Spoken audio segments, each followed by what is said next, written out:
കേന്ദ്ര സർക്കാരിനെതിരെ വോട്ട് കവർച്ച ആരോപണം ഉയർത്തി ലോക്സഭാ പ്രതിപക്ഷ നേതാവ് രാഹുൽ ഗാന്ധി 16 ദിവസമായി നടത്തിവന്ന വോട്ടർ അധികാർ യാത്രയുടെ സമാപന ചടങ്ങിൽ ആയിരക്കണക്കിന് ആളുകൾ പങ്കെടുത്തു.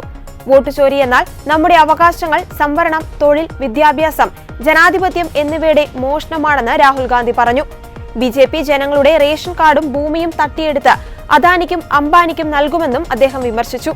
വോട്ടർ അധികാർ യാത്രയ്ക്ക് ലഭിച്ച ജനപിന്തുണയ്ക്ക് രാഹുൽ ഗാന്ധി നന്ദി പറഞ്ഞു. താൻ മുൻപ് നടത്തിയ വാർത്താ സമ്മേളനം ആറ്റം ബോംബായിരുന്നുവെങ്കിൽ അതിലും വലിയ ഹൈഡ്രജൻ ബോംബ് കൈവശമുണ്ടെന്നും രാഹുൽ ഗാന്ധി പറഞ്ഞു. ആറ്റം ബോംബിനെ കുറിച്ച് BJP കേട്ടിട്ടുണ്ടോ? ഞാനത് വാർത്താ സമ്മേളനത്തിന് ഇപ്പോൾ കാണിച്ചതാണ്.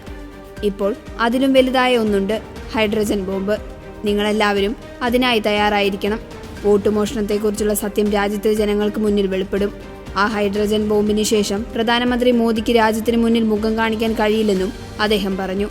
മഹാത്മാഗാന്ധിയെ കൊലപ്പെടുത്തിയ അതേ ശക്തികളാണ് ഡോക്ടർ BR അംബേദ്കറുടെയും മഹാത്മാഗാന്ധിയുടെയും ഭരണഘടനയെ തകർക്കാൻ ശ്രമിക്കുന്നത്. ഇന്ത്യയുടെ ഭരണഘടനയെ തകർക്കാൻ ഞങ്ങൾ അവരെ അനുവദിക്കില്ല. ബീഹാറിൽ ജനങ്ങൾക്കിടയിൽ വോട്ടുകള സിംഹാസനം ഒഴിയൂ എന്നൊരു പുതിയ മുദ്രാവാക്യമുണ്ട്. ചൈനയിലും US-ലും പോലും ആളുകൾ ഇത് പറയുന്നുവെന്ന് രാഹുൽ പരിഹസിച്ചു. തെരഞ്ഞെടുപ്പ് കമ്മീഷൻ തെളിവുകളോ ഡിജിറ്റൽ ഡാറ്റയോ നൽകുന്നില്ല. ഞങ്ങളുടെ ടീം 4-5 മാസത്തോളം ദിവസവും 16-17 മണിക്കൂർ ജോലി ചെയ്താണ് വിവിധ സ്രോതസ്സുകളിൽ നിന്ന് വിവരങ്ങൾ ശേഖരിച്ചത്.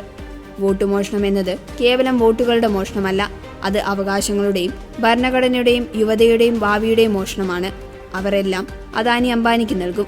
മഹാത്മാഗാന്ധിയെ വധിച്ച ശക്തികളാണ് ഇപ്പോൾ ഭരണഘടനയെയും ജനാധിപത്യത്തെയും കൊലപ്പെടുത്താൻ ശ്രമിക്കുന്നത്, രാഹുൽ ഗാന്ധി പറഞ്ഞു.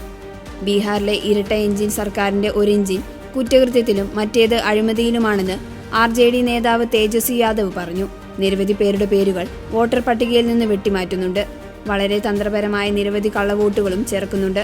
ബീഹാറിൽ പ്രശ്നങ്ങൾ സൃഷ്ടിക്കുന്നവർക്ക് തക്കതായ മറുപടി നൽകണമെന്നും തേജസ്വി യാദവ് പറഞ്ഞു. വോട്ട് മോഷണത്തിലൂടെ ബീഹാറിൽ വിജയിക്കാനാണ് പ്രധാനമന്ത്രി നരേന്ദ്രമോദി ശ്രമിക്കുന്നതെന്ന് കോൺഗ്രസ് ദേശീയ അധ്യക്ഷൻ മല്ലികാർജ്ജുൻ ഖാർഗെ പറഞ്ഞു. ഓഗസ്റ്റ് 17-ന് ബീഹാറിലെ സറാമിൽ നിന്ന് തുടങ്ങിയ യാത്രയിൽ വൻ ജനപങ്കാളിത്തമാണ് ഉണ്ടായത്.